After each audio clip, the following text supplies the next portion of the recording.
தமிழ் நண்பர்கள் அனைவருக்கும் வணக்கம். அக்னிச்சிறகு சேனல் சார்பாக இந்த வீடியோவுக்கு உங்களை அன்புடன் வரவேற்பது நான் உங்கள் கௌசி. கார்த்திக் ரேவதி சீரியலுடைய அடுத்த எபிசோடுக்கான ப்ரோமோ என்ன அப்படின்றத பார்க்கலாம். அதுக்கு முன்னாடி இது வரைக்கும் நம்ம சேனலை நீங்கள் சப்ஸ்கிரைப் பண்ணலைன்னா பண்ணிக்கிறீங்க.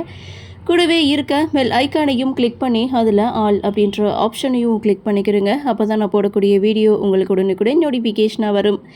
கார்த்தி மேலே எந்த தவறும் இல்லை அப்படின்றத ரேவதி புரிஞ்சுக்கிறாங்க. எப்படி அப்படின்னு பார்க்குறீங்களா?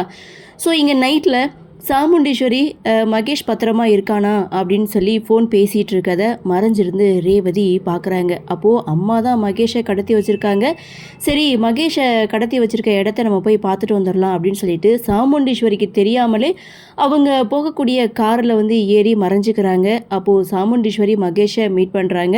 இவன் எங்கேயும் தப்பிச்சு ஓடிடக்கூடாது, பத்திரமா பார்த்துக்கங்க அப்படின்னு சொல்லிட்டு சாமுண்டீஸ்வரி அங்கேருந்து வராங்க. அதை ரேவதி பார்த்துட்டு செம்ம ஷாக் ஆகிறாங்க. அப்படியே வீட்டுக்கு வந்த ரேவதி கார்த்தி இங்கே தூங்கிட்டு இருக்காங்க. அப்போது கார்த்தி சொன்ன விஷயம் எல்லாத்தையுமே ரேவதி ஒரு நிமிஷம் நினச்சி பார்க்குறாங்க. அதாவது மகேஷை கடத்துனதுக்கும் தனக்கும் எந்த ஒரு சம்மந்தம் இல்லைன்னு கார்த்தி எவ்வளவோ ரேவதிக்கிட்ட சொல்லியிருப்பாரு. ஆனால் ரேவதி அதை நம்பியிருக்க மாட்டாங்க. இப்போ தான் கார்த்தியை முழுதாவே நம்புகிறாங்க. ஸோ அடுத்து என்ன நடக்கும் அப்படின்ற ஒரு எதிர்பார்ப்போட இந்த ப்ரோமோவை கொடுத்துருக்காங்க. சரி, என்ன நடக்குது, என்ன மாதிரியான சுவாரஸ்யத்தோடு கதைகளை நகர்வாக கொண்டு வராங்க அப்படின்றத நாமளும் பொறுத்திருந்து பார்க்கலாம்.